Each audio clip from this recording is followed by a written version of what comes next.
Oi gente, o meu nome é Dagny Mas e esse aqui é o Sonhar Literário.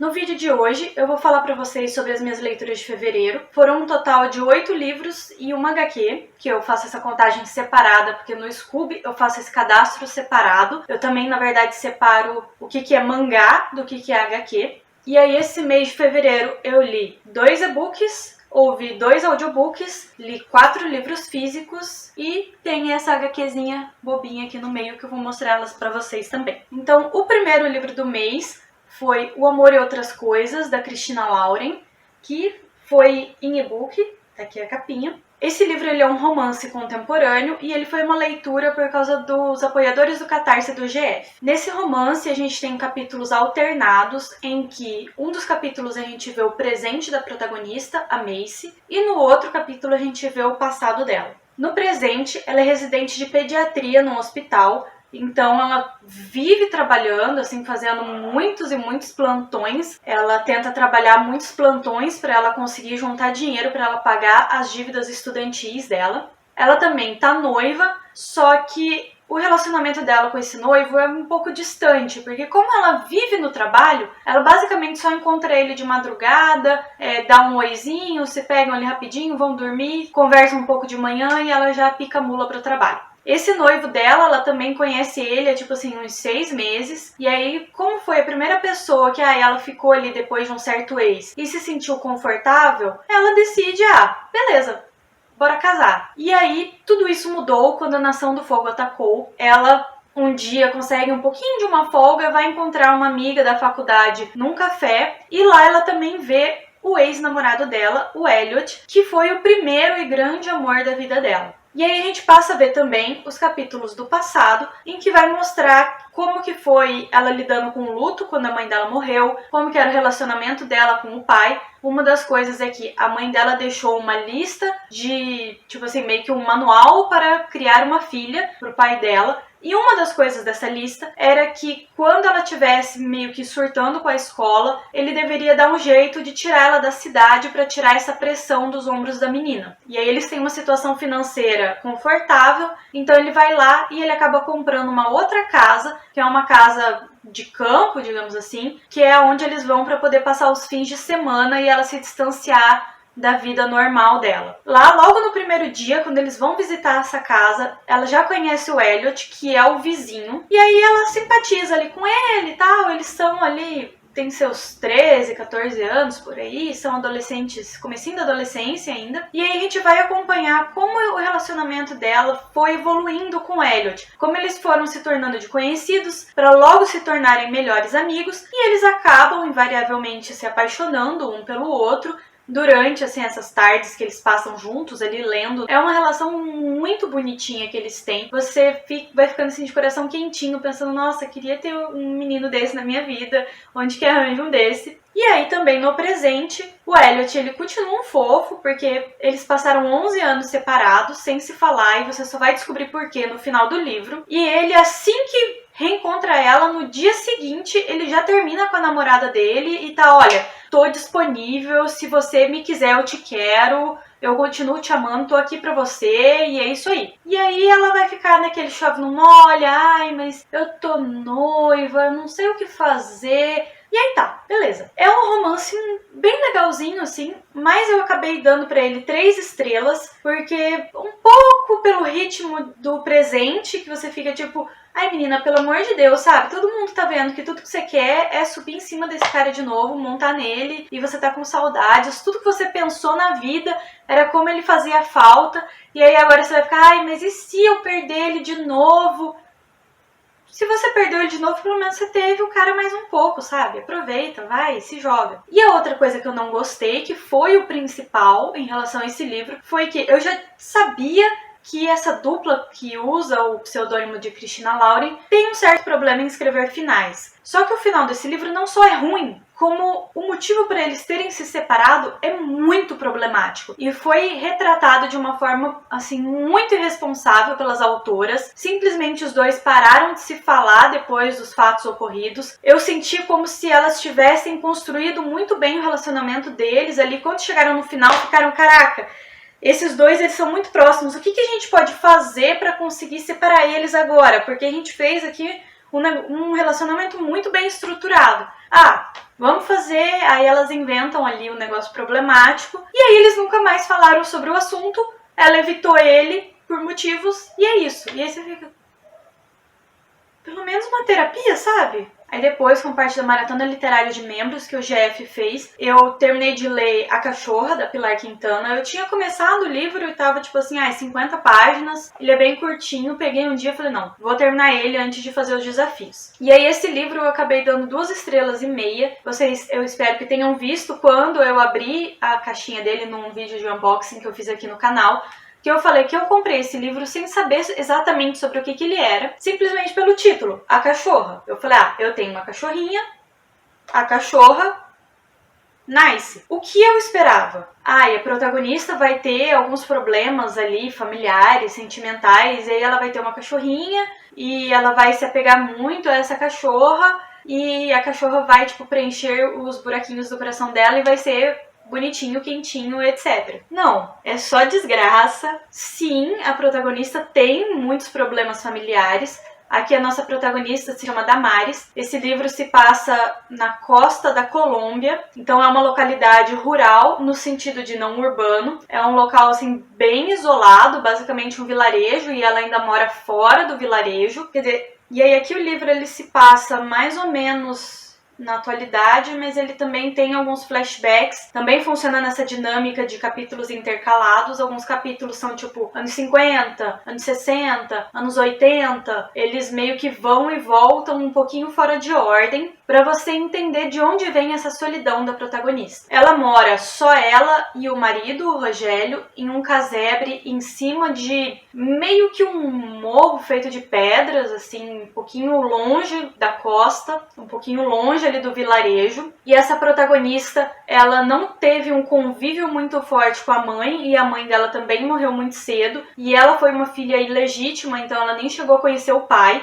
Então essa solidão já começa na infância. Ela foi criada pelos tios junto com uma prima dela, e aí ela se separa dessa família bem cedo, e aí ela vai viver com esse rapaz que se torna marido dela. Só que eles nunca conseguem ter filhos. E esse é um dos grandes vazios no coração da protagonista, que ela vai sim tentar preencher adotando essa cachorrinha. A cachorrinha, ela é assim, um nenenzinho, um filhotinho. E aí assim, você vê o relacionamento da Damares com essa cachorrinha sendo uma coisa muito fofa, uma coisa muito carinhosa, até que a cachorrinha faz uma coisa ali que a Damares não gosta, ela foge, essa mulher simplesmente surta e ela começa a maltratar a cachorra porque ela se sente abandonada pela cachorra, e ela começa a projetar na cachorra todos os problemas que ela teve com o abandono, todos os problemas que ela tem com solidão. A cachorra fica prenha, ela fica com inveja da cachorra, porque a cachorra tem uns filhotes e ela não consegue ter filho. E aí, assim, eu esperava fofura, recebi uma colherzinha de fofura e depois eu recebi maus tratos com animais, então por isso eu não gostei desse livro. O ritmo do livro é bem rápido, mas eu tive dificuldades na leitura por causa disso. É um livro também que retrata uma realidade muito difícil em relação à pobreza, mas infelizmente foi uma leitura que não ressoou bem comigo. Eu até pretendo ler Os Abismos, que é o outro livro dessa autora, mas eu já fiquei assim meio tipo, poxa, fui com expectativas e foi. Em seguida, também nessa maratona, para ler livros de fantasia que tinham muito poucas leituras no Scooby, eu dei continuidade a Daughter of the Siren Queen. Esse livro, eu comecei a ler ele no finalzinho de janeiro, só que eu parei, porque como o livro anterior a ele, Daughter of the Pirate King, que vai sair em português aqui esse ano, foi um 5 estrelas favoritado, e eu já tinha ouvido falar que esse livro era muito melhor, eu tava com as expectativas lá em cima, e eu tava numa época ali um pouco de correria, tendo que editar vídeo muito longo, tendo que repor algumas coisas no estágio, não tava me sentindo muito bem pra variar, eu e minhas fadigas. Eu decidi, vou parar esse livro, vou ler outras coisas, e eu vou vou voltar pra ele quando eu puder me dedicar a ele do jeito que ele merece. E ainda bem que eu fiz isso, porque foi realmente o 5 estrelas favoritado. Aqui a gente continua acompanhando a Alossa, a nossa capitã. Ela é uma das melhores piratas possíveis. Ela tem ali um segredinho que você descobre no primeiro livro. E no livro anterior, ela precisou juntar pedaços de mapas pra entregar pro pai dela, que é o rei ali dos piratas. Eu até fiz a piada com Goldie Roger, do One Piece, que é um mapa que vai levar a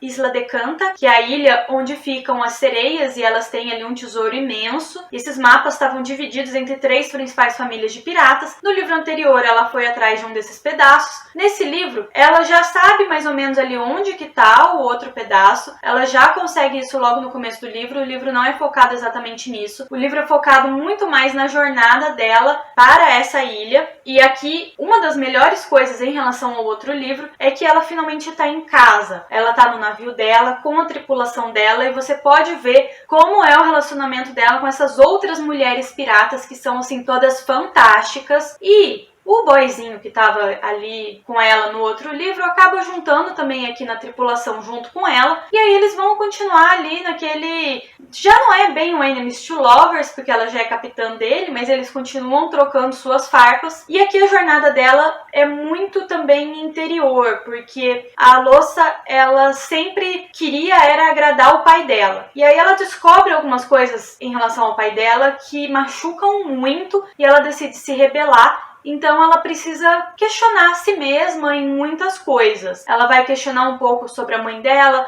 ela vai questionar um pouco sobre a natureza dela, ela vai questionar muito sobre o pai dela e ela vai ter que enfrentar alguns medos que ela tem em relação a ela mesma para ela poder treinar algumas habilidades ali que vão ser essenciais para ela proteger aqueles que ela mais ama, que são a tripulação dela. Nesse livro também a gente tem uma continuidade do romance do livro anterior em relação a Alossa. A gente vê que os sentimentos dela se desenvolveram muito, mas a gente vê que ela não sabe reconhecer e que ela tá em negação. É assim, se ela fosse emocionalmente inteligente, ela seria muito foda em absolutamente tudo. Então ela tinha que ser burrinha em relação a alguma coisa. E aí ela é sentimentalmente meio burrinha, mas ela vai trabalhar isso ao longo do livro e... Olha, o livro continuou servindo a absolutamente tudo. Esse ano vai sair um spin-off, que é, acho que Revenge of the Pirate Queen, alguma coisa assim, que vai seguir não mais a Alossa como protagonista. Eu acho que deve continuar ali dentro do navio, mas vai seguir uma outra menina, a Sorinda, que é a assassina do navio. E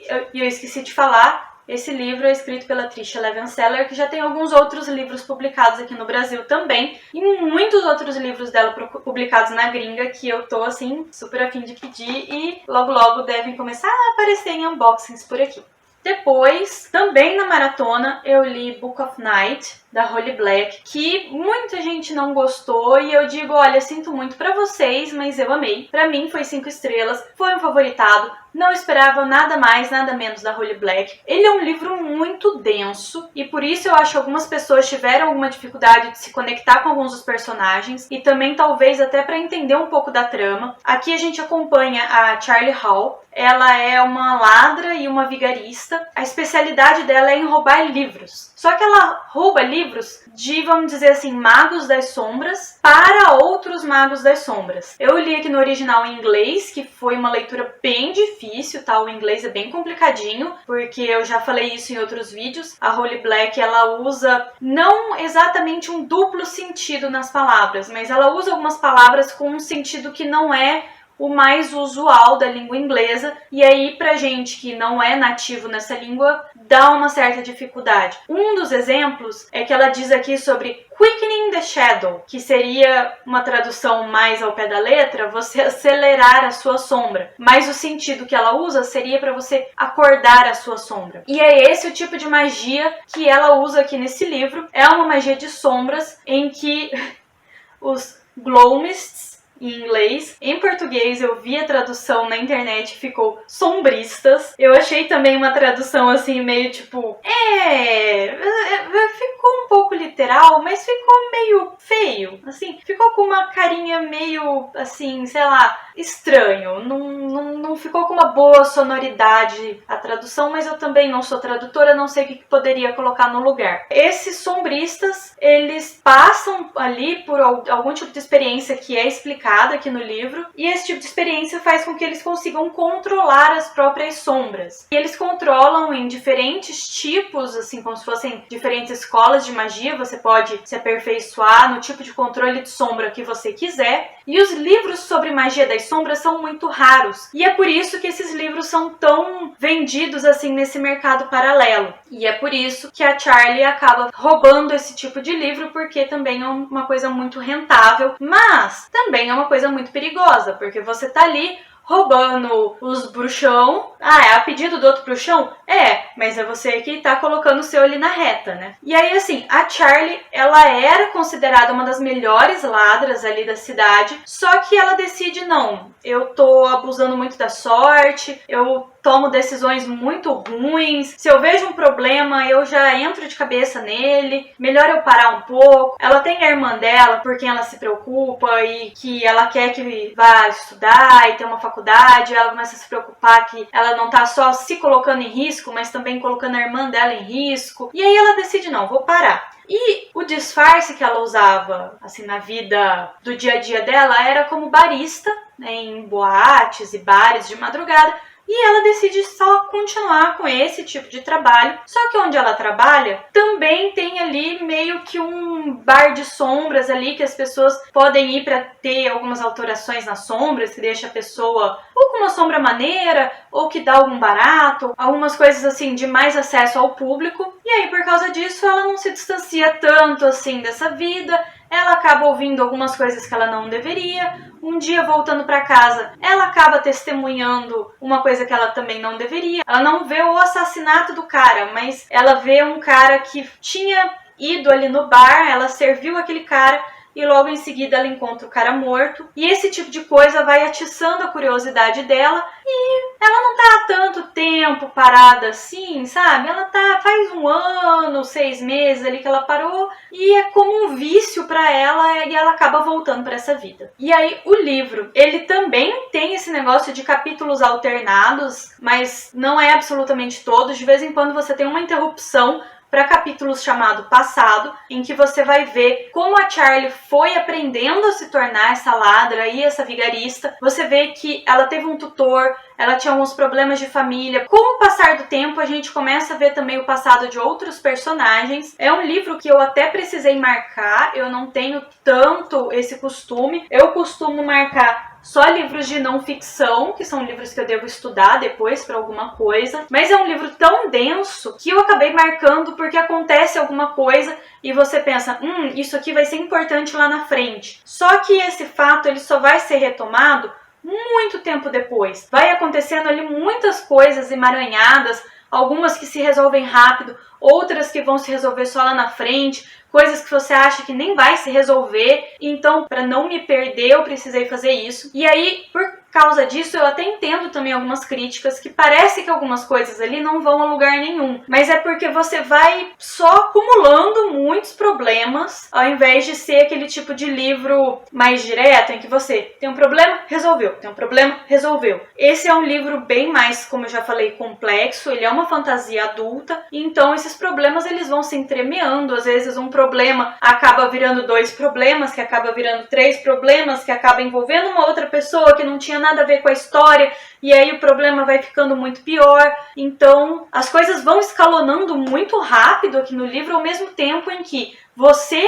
que tá lendo tá muito confuso, mas a protagonista também tá assim, meu Deus, o que tá acontecendo? Eu preciso descobrir essas coisas. Então, eu gostei muito porque você consegue sentir ali um pouco do ai meu Deus, eu vou surtar, que a protagonista vai sentindo. Eu gostei muito da Charlie Hall. Algumas pessoas dizem também que não conseguiram se identificar muito com ela. Só dela ter uma irmã que não faz as coisas que deveria e fica focando assim numas coisas, você fica, pelo amor de Deus, menina, toma rumo na vida, eu já beleza, já me identifiquei com ela, não preciso de mais nada além disso. Fora que uma personagem que é uma ladra vigarista é o tipo de personagem que a gente adora em fantasia. É um tipo de personagem que pode ser considerado um anti-herói ou uma anti-heroína, porque já tem ali uma moral um pouco diferenciada do que se ela fosse simplesmente aquela paladina da verdade. Então é uma leitura que eu achei muito interessante. São 2 livros. Eu não consigo nem imaginar direito qual vai ser o plot do próximo livro, mas a hora que o livro terminou eu fiquei assim, meu Deus! Então eu deixo aqui a recomendação para vocês. Leiam, tenham paciência, porque ele é um pouco devagar. Leiam assim, quando você tiver alguns neurônios para usar. Essa não é uma leitura para só tenho 2 neurônios disponíveis. Vai ler um romancinho, vai ler algum outro livro da Holly Black, que esse aqui você vai precisar, mesmo que não seja para você pensar, mas você vai precisar um pouco dos neurônios para lembrar o que acontece, porque acontece muita coisa. Eu li ele em 15 horas, mais ou menos, somando. Foram 2 dias, e isso até me ajudou a não perder muito, assim, o que estava acontecendo, porque não deu tempo de eu esquecer. Depois, um dia que eu tava esperando para sair, eu terminei de ler Ninguém Vira Adulto de Verdade,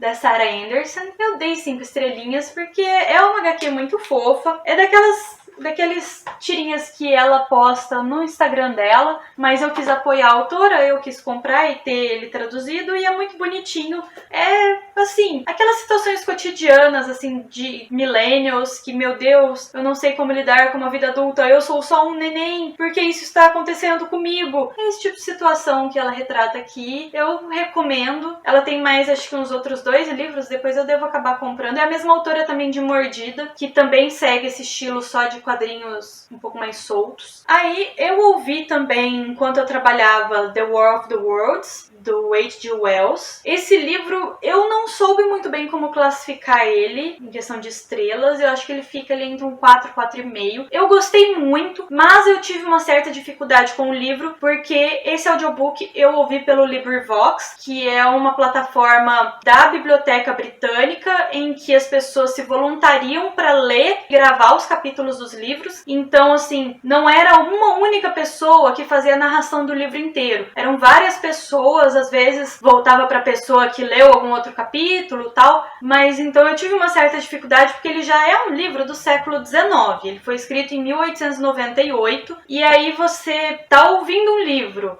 antigo, numa língua que não é a sua e com diversos sotaques diferentes, enquanto tá trabalhando, eu fiquei assim, talvez eu tenha exigido um pouquinho demais de mim, mas eu só precisei parar e dar uma olhada ali num PDFzinho pra ver o que estava acontecendo, porque eu me perdi só umas 2 vezes, então estou de parabéns. Esse livro é um dos clássicos do sci-fi, ele tá ali bem no comecinho do gênero da ficção científica. O sci-fi, ele nasce logo depois da Revolução Industrial, mais ou menos ali na época vitoriana, então do meio do século XIX até o comecinho do século XX, que é quando o H.G. Wells está escrevendo. E a gente lê hoje em dia sem saber muito, mas na verdade vários dos livros do H.G. Wells, eles fazem críticas ao colonialismo britânico. Nesse livro, a Terra é invadida pelos marcianos, e os marcianos, eles já chegam assim com uma tecnologia super avançada e destruindo tudo, matando todo mundo, teoricamente para colonizar o planeta, mas não se tem muita certeza, porque as pessoas na Terra não sabem nem como é que eles se comunicam. E a gente vê pelo ponto de vista do narrador, ele vai contando como se ele tivesse sentado contando a história do passado dele. Nossa, muito louco, né? Quando aquilo aconteceu. Eu lembro que eu estava de boa em casa, estudando, tomando meu chá, escrevendo justamente um tratado sobre os marcianos. Caiu um troço ali do céu, ninguém soube exatamente o que era. E de repente, esse troço saiu um outro troço de dentro e começou a matar todo mundo. Ainda faz uma reflexão ali desses marcianos criarem alguns humanos ali meio que do jeito que a gente cria a vaca, né, pro abate. Eu acho muito interessante a gente ver esses paralelos do imperialismo britânico, porque é o tipo de livro que normalmente a gente lê só pensando, nossa, naves, aliens, e ele tem também uma crítica social. Acho que eu vou dar 4,5. A meia estrela É porque eu não entendi algumas partes. Talvez no próximo momento em que eu pegue o livro e leia o livro, eu dê 5 estrelas. Eu tive essa decisão de ouvir esse livro em audiobook, porque esse livro ficou muito famoso por ele ter sido lido na rádio há muito tempo atrás, eu não vou saber dizer mais ou menos quando, mas as pessoas começaram a se desesperar, achando que aquela narrativa era uma coisa que de fato estava acontecendo, porque o narrador desse livro, ele vai narrando mais ou menos como se ele fosse meio que um jornalista ali, falando, olha, eu tava lá e foi isso que eu observei, e foi isso que aconteceu, e era isso que as pessoas sentiam, e é assim que as pessoas reagiram. Então eu queria ter essa experiência primeiro em áudio. Perdi ali algumas coisinhas, mas eu acho que ganhei em outras, porque teve um certo narrador em específico ali que eu fiquei, meu Deus do céu, eu tava trabalhando assim, fazendo meus desenhos ali, cotando minhas coisas, incompleto, desespero, pensando, meu Deus, como que alguém vai conseguir sobreviver? Esses marcianos vão matar todo mundo, não tem o que fazer, socorro, socorro. Então, muito bom. Falando pra vocês agora, eu gostei ainda mais do livro. Depois eu terminei de ler Permissão para Sentir, que é um não ficção. Ele é focado mais ou menos em psicologia, ciências sociais. Ele é um professor lá de Yale que faz um estudo específico sobre educação emocional. E ele vai falando aqui as experiências dele. O tio dele, que era professor, começou a implementar alguns tipos de educação emocional nas aulas dele, mas não tinha ali um embasamento acadêmico muito forte, mas esse tio foi muito importante na vida dele, então ele decide como carreira seguir os passos do tio e ter esse embasamento acadêmico que faltava ao tio. Então aqui ele tem muitos exemplos práticos, ele faz muitas palestras, então ele cita muitas vezes também a reação que as pessoas têm quando ele apresenta esse tipo de conteúdo tanto em aulas para crianças quanto em aulas para professores e educadores ou em aulas em empresas para adultos. E aí assim, aqui ele se baseia num método que ele chama de ruler, que seria você reconhecer a emoção, compreender a emoção, rotular a emoção, expressar a emoção e regular a emoção. Os 3 primeiros são ali um pouco mais teóricos, então é a questão de você identificar qual é a emoção que você está sentindo. E nesse caso, como emoção, eu já citei isso no meu vídeo falando de livros de não ficção, na academia tem uma diferenciação entre emoção e sentimento. Então, a emoção é uma coisa muito mais física, fisiológica, e o sentimento já é muito mais comportamental, cultural, em cima dessa reação fisiológica que você está sentindo. Então, no método dele, você vai primeiro identificar o que você está sentindo para você entender por quê e de onde está vindo essa emoção, para você conseguir, então, dar um nome para essa emoção. Então, por exemplo, você tá ali se sentindo mal porque seu corpinho não funciona, você tem coisa para fazer. E aí você fica, peraí, o que eu tô sentindo? Eu estou me sentindo mal porque eu queria conseguir fazer uma coisa e não consigo. Por quê? Ah, porque eu tenho problemas com fadiga e porque eu tenho coisas para fazer que eu não tenho como fazer nesse momento. Qual que é o nome disso? Ah, o nome disso é frustração. Você identificando a emoção, é como assim, se na sua cabeça vai liga uma luz assim que você de repente faz muito mais sentido aquilo pra você quando você consegue nomear aquilo que você tá sentindo. E aí em seguida você vai sair dessa parte mais teórica pra você seguir pra parte mais prática, que é, beleza, o que eu faço com isso? Ela já vai se relativar a como expressar a sua emoção e como você vai regular a sua emoção. Porque você expressar, você pode simplesmente se jogar no chão, bater as perninhas e chorar porque você tá frustrado, ou você pode reclamar pra sua amiga, sei lá. Mas você vai tomar medidas para que você consiga lidar melhor com isso. Uma das coisas que ele fala aqui é você também se permitir sentir aquelas emoções. Então, não é, eu nunca vou sentir raiva, eu nunca vou sentir frustração, eu nunca vou sentir alguma coisa negativa. É quando eu sentir essa coisa negativa, como eu vou lidar com ela? O que eu vou fazer com esse sentimento para ele ser encaminhado de uma forma menos destrutiva para a sociedade, pra eu não brigar com alguém, esse tipo de coisa. Eu gostei muito do livro, mais ou menos, até aqui, e aí depois ele passa para uma parte mais explicativa em relação a como você pode aplicar esse tipo de conhecimento em escolas, dentro da família, no ambiente universitário, no ambiente de trabalho. Já tem algumas coisas assim que são mais relativas para educadores, para líderes de empresa, para chefes de maneira geral. E eu sou só estudante, estagiária, assim, eu tenho que lidar comigo mesma por enquanto, então essa parte do livro já me desconectei um pouco, foi por isso que eu acabei dando 4 estrelas. Tem algumas partes do livro ali também que eu fiquei assim meio tipo, ai, sério?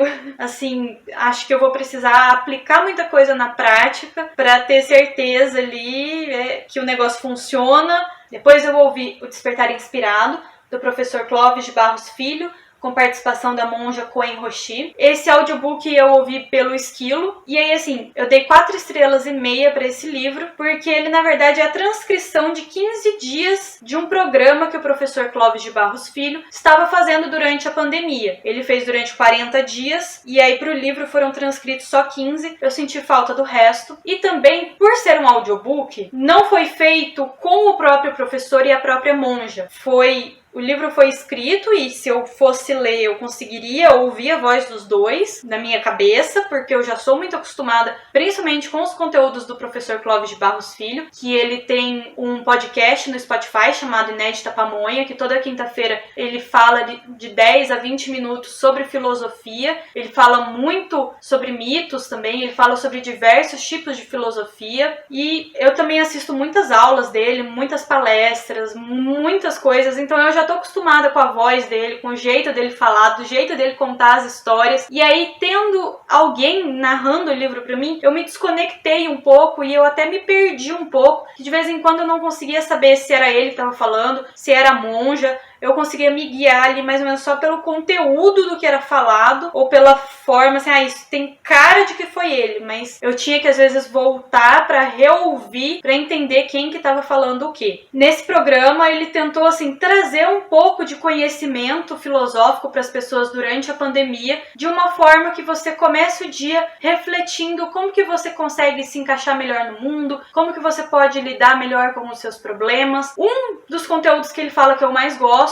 é quando ele pega a mitologia grega para juntar com a filosofia e explicar o que aqueles mitos querem dizer. Um dos que eu mais gosto é quando ele fala da ordem do cosmos grego e como dentro ali dessa filosofia grega, o cosmos ele representa a ordem do mundo. E assim como o sapo sapeia, a maré mareia, cada pessoa vai ter a sua função. Apesar de a pessoa não pessoar ali, não tem uma função específica para o ser humano, além de pensar, o ser humano, cada pessoa vai ter ali alguma coisa que ela vai sentir que essa é a sua função, é esse o meu lugar no mundo, porque é aqui que eu me encaixo melhor. Enfim, eu tenho algumas dificuldades de também separar o conteúdo desse livro, porque muitas das coisas que ele comentou nesse livro, que é um livro de filosofia, não é autoajuda, são conteúdos que ele já comentou no Inédita Pamonha, ou que ele comentou em trechos de algumas palestras, algumas coisas assim. Então, pra mim, muitas coisas eram revisões, e aí eu, pra ser sincera,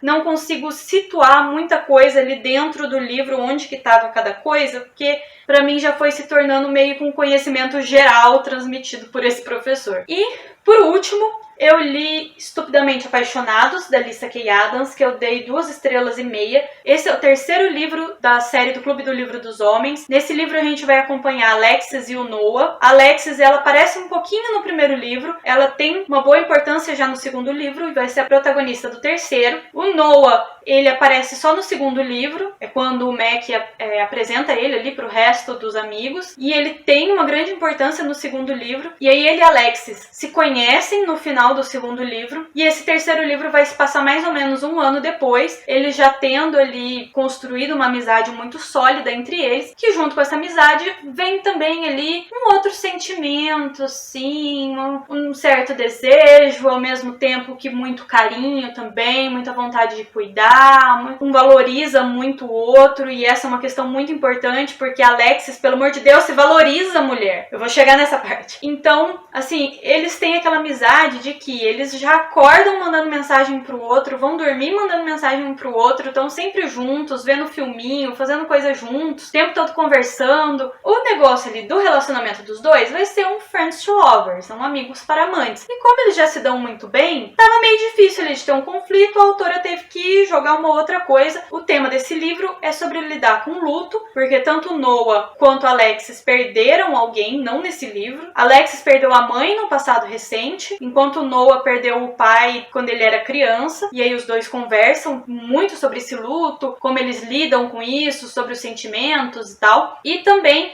sobre outros tipos de relações familiares, porque a Alexis, ela não conheceu o pai dela, ela era ali filha ilegítima, e um belo dia chega uma menina ali no trampo dela pra falar com ela, pra achar: oi, eu sou sua irmã. O nosso pai, que nunca quis vir falar com você, mas que sabe da sua existência já há 3 anos, mas agora nosso pai tá morrendo e eu preciso de um rim pra ele. E coincidentemente, nem eu, nem o meu irmão, que somos filhos legítimos, a gente não tem compatibilidade, mas você, que é a filha legítima que ele nunca quis nem olhar na cara, talvez você tenha. E Alexis, trouxona? Eu preciso salvar todo mundo, eu preciso agradar todo mundo. Ai, vou ajudar essa família que tá nem aí pra mim e ainda cagou na minha cabeça durante o livro, ainda me chutou de casa e mais um monte de coisa. O Noah, ele tem um relacionamento ali meio complicado com a família, porque a mãe dele, teoricamente, criou ele e a irmã sozinhas. A mãe dele participa bem pouco no livro, mas ele comenta muito da mãe, que ele sentia uma certa responsabilidade emocional em relação à mãe. A irmã nem aparece, e aí tem um cara que era amigo do pai dele, foi pra guerra junto com o pai, e quando voltou, meio que assumiu como papel ser uma figura paterna ali pra ele, mas o cara também não tá ali junto com a mãe. Eles estão num tipo de relacionamento meio não caga, não sai da moita, não fode, não sai de cima. Esse cara, ele é muito autoritário, ele tem uma masculinidade muito tóxica, ele cagou na cabeça do Noah também durante a vida inteira. Essa parte do Noah é um pouco mais interessante, porque essa questão da masculinidade tóxica é um dos assuntos que a série de livros, de forma geral, aborda, mas o plot da Alexis é um saco. E aí também a autora fica tentando fazer com que o plot dela crie alguns conflitos com o Noah, porque não dá pra você escrever um romance em que os dois protagonistas estão ali se dando bem desde o começo e se pegam ali a primeira vez e depois tudo flui e pronto. Precisa ter alguns tipos de conflito, então, mas você vê ali que não tá bem regulado o tipo de conflito. A escrita eu não achei muito regulada nessa parte. O que me deixou mais interessada nesse livro era os protagonistas do livro passado, os relacionamentos com o pessoal do livro passado. A hora que vai mostrar um pouco da amizade, vai ter um casamento, e aí a hora que vai mostrando ali coisas do ensaio de casamento, despedida de solteira, esse tipo de coisa. Aí era a hora que eu tava realmente interessada. E nessa hora, simplesmente, aparecia um pedacinho e depois voltava pra focar ali pros problemas chatos dos dois. E eu ficava: não, volta! Eu quero saber desses aqui, ó. Esses são os meus nenéns. O Noah é meu neném? Também. Mas a Alexis é meu neném? Nem tanto. Por mim, eu tô tipo assim: menina, você é fofa até demais, acorda pra vida. Mas eu fico assim... Sabe, eu quero ver o relacionamento deles crescendo no meio dos amigos, não só quando tá só os dois. E aí foi por isso que eu dei 2,5 estrelas pra esse livro. Pra mim, foi o mais fraquinho da série até agora. Eu tô ansiosa pelo próximo, que é o livro do russo. Eu gosto bastante do russo. Gostei que nesse livro pararam de usar o russo como um alívio cômico só pra fazer piada de peido, que eu ficava: ai, pelo amor de Deus. Já algumas coisas melhoraram, outras coisas ficaram piores, então, vamos ver o próximo. Então essas foram as minhas leituras de fevereiro. Não esqueça de deixar aqui um joinha se vocês gostaram do vídeo. Se vocês não gostarem, deixa mesmo assim, porque é só com joinha que o YouTube recomenda pra mais gente. Então, por favor. Se vocês gostaram também, se inscrevam no canal. Ativem o sininho para receberem notificações quando eu postar mais vídeos. Especialmente porque eu não tô conseguindo ter uma periodicidade para falar para vocês o dia certinho da semana que eu vou postar, porque como sou eu que edito os vídeos e eu demoro muito editando os vídeos, a fadiga às vezes me atrapalha nisso daí. Eu acabo ficando com meio vídeo editado, olhando para ele assim: putz, queria terminar de editar você, né? Mas não consigo ser uma pessoa hoje. Então...